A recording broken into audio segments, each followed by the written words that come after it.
Solat kita diterima oleh Allah Subhanahu wa Ta'ala.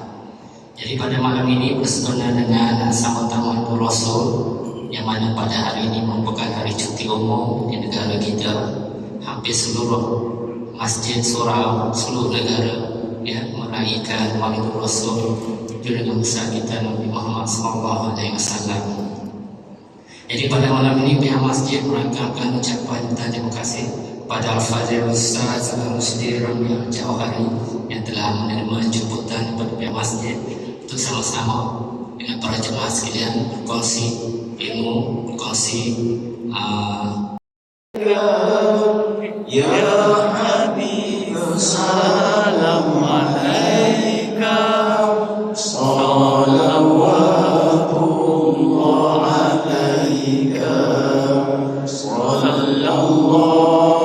ala Muhammad sallallahu alaihi wasallam sallallahu ala Muhammad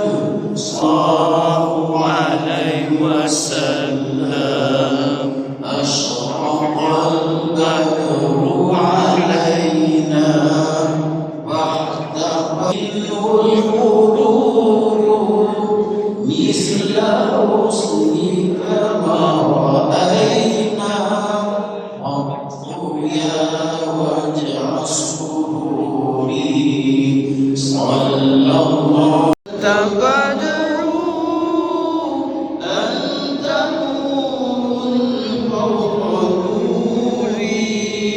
anta imsi wa ghali anta misbah suduri sallallahu ala Muhammad sallallahu alaihi wasallam